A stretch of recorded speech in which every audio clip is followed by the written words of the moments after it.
चलिए आज की क्लास में हम लोग देख लेते हैं विलेयता, विलयन के प्रकार, विलयन की परिभाषा, ये सारी चीज़ें हम लोग देख चुके हैं।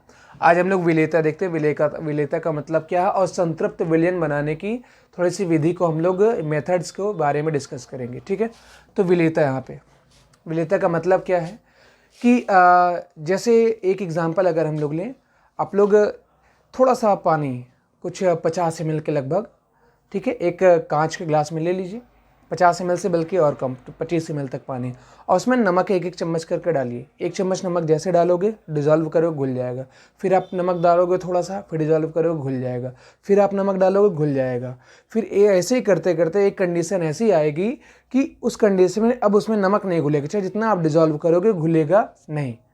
तो उस सोल्यूशन को आप क्या करो, छन्नी से फिल्टर पेपर से आप छान लो पूरा, और उसके बाद वो जो सोल्यूशन आपको मिलेगा उसमें क्या हुआ, विलेय एक निश्चित मात्रा में घुल गया। अब उसके बाद और अधिक विलेय यानी नमक आपने डाला उस पानी में, तो क्या हुआ, विलेय अब नहीं घुल रहा था।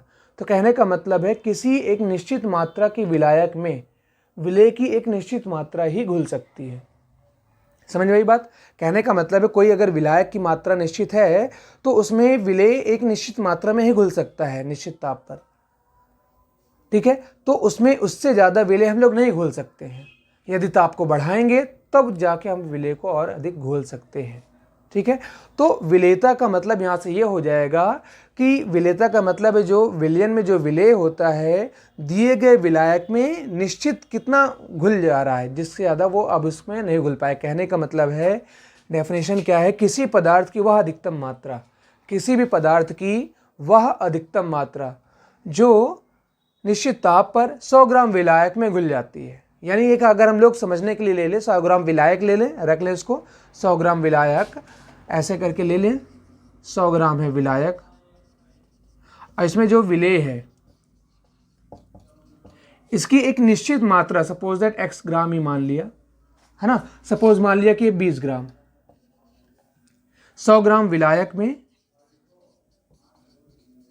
इस विलेय की जो निश्चित मात्रा किसने घुल पा रही है, 20 ग्राम। अब इसके 20 ग्राम डालने के बाद और ज़्यादा हम लोग अगर विलेय डालते हैं तो नहीं घुलता है। तो कहने का मतलब 100 ग्राम विलायक किसी विलेय को अगर 20 ग्राम समझने के लिए 20 ग्राम घोल पा रहा है, अब इससे ज़्यादा और विलेय डालेंगे तो नहीं घुलेगा।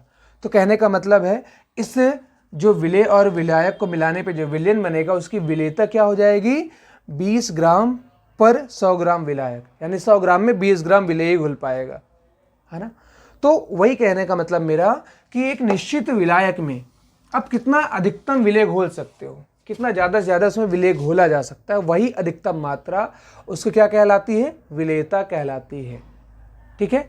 तो अब विलेयता का मतलब हम लोग समझ गए, किसी पदार्थ की वह अधिकतम मात्रा जो निश्चित ताप पर 100 ग्राम विलायक में घुल जाती है उसे पदार्थ की विलेयता कहलाती है ना, वह पदार्थ की क्या कहलाती है, विलेयता कहलाती है, सॉल्युबिलिटी।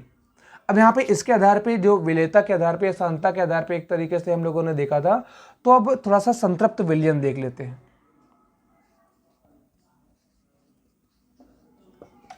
संतृप्त विलयन,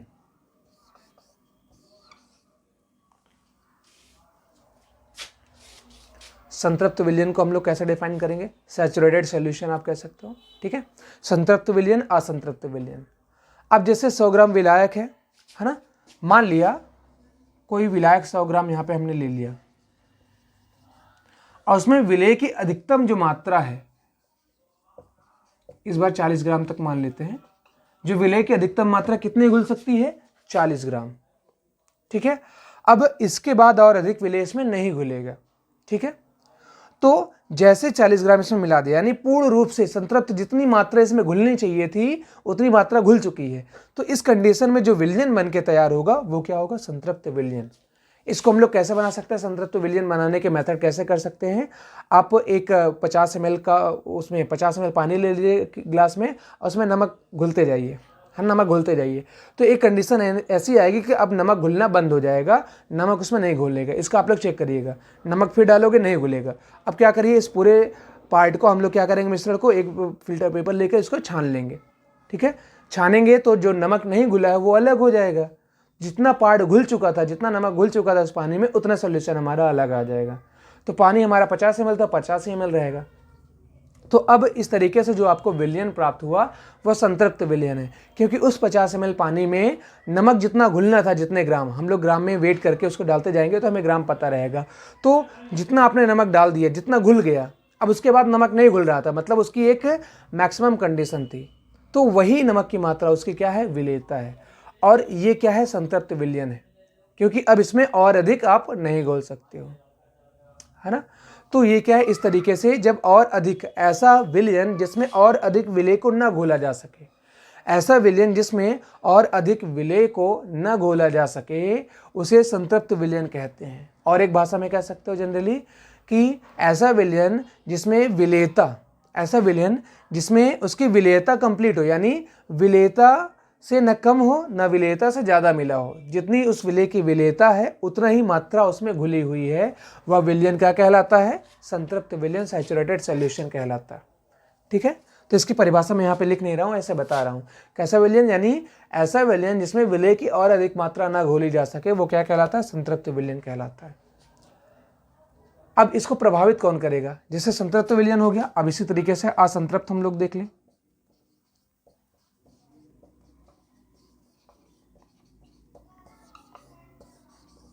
असंतृप्त विलयन का मतलब क्या है ना। अब यहाँ पे अनसैचुरेटेड सॉल्यूशन यानी असंतृप्त विलयन, जब किसी ऐसा विलयन जिसमें विलेय की और अधिक मात्रा घोली जा सके और अधिक विलेय घोलने पर वो धीरे धीरे संतृप्त में बदल जाए। तो कहने का मतलब है ऐसा विलयन जिसमें और अधिक विलेय घोला जा सकता है बिना ताप में परिवर्तन किए हुए, और अधिक घोला जा सकता है विलेय को, वैसा विलयन क्या कहलाते हैं, असंतृप्त विलयन कहलाते हैं। या जिनकी विलेयता से कम विलेय, जिसकी विलेयता जितनी है उससे कम विलेय उसमें घुला रहता है, वो असंतृप्त कहलाता है। ये तो संतृप्त का केस था, लेकिन इसकी विलेयता अगर 40 है तो 40 ना होकर के सपोज दैट इसमें 30 ग्राम घुला हुआ है।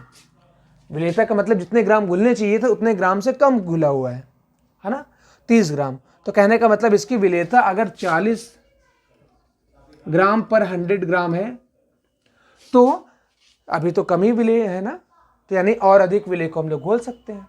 तो आप डेफिनेशन ऐसे बोल दो कि ऐसा विलयन जिसमें और अधिक विलेय घोला जा सके असंतृप्त विलयन कहलाता है, या ऐसा विलयन जिसमें उसकी विलेयता से कम विलेय घुले हों, वो ऐसे विलयन क्या कहलाते हैं, असंतृप्त विलयन कहलाते हैं।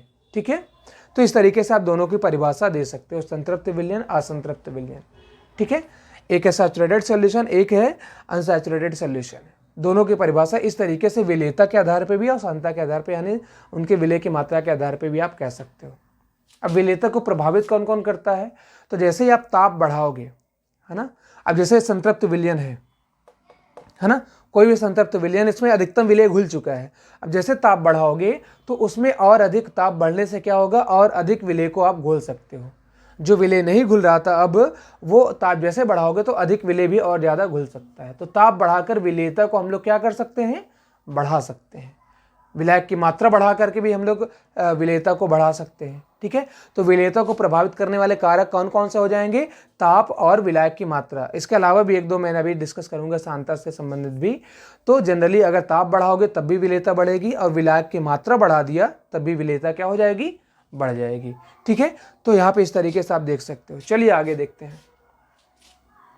संतृप्त और असंतृप्त हो गया, एक और कंडीशन आती है अति संतृप्त की।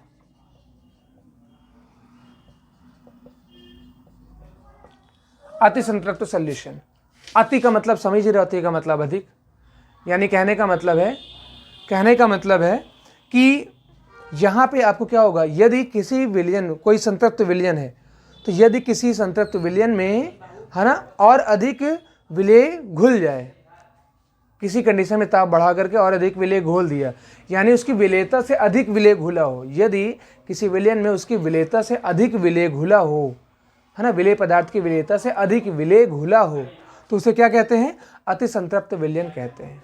ठीक है, तो इस तरीके से अति संतृप्त विलयन, संतृप्त विलयन और संतृप्त विलयन को आप समझ सकते हो, असंतृप्त, संतृप्त और अति संतृप्त।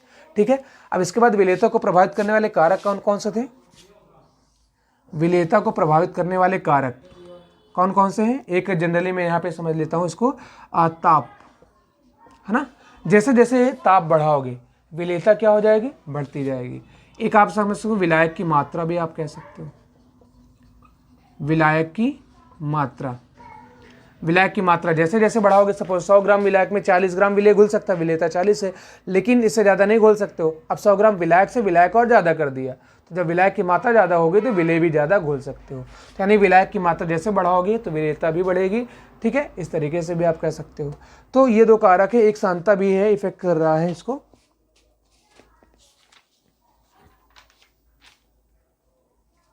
ठीक है, चलिए आज के लिए इतना ही। बाकी चीज़ें हम लोग इससे संबंधित जो हेनरी का नियम है, विलेयता से संबंधित जो हेनरी का नियम बहुत इंपॉर्टेंट एग्जाम के लिए, उसको अगली क्लास में देखते हैं। प्लस फिर उसके बाद मोलरता और मोललता यानी किसी भी विलेन की सांद्रता से क्या संबंध है, उसको हम लोग आगे डिस्कस करते हैं। ठीक है।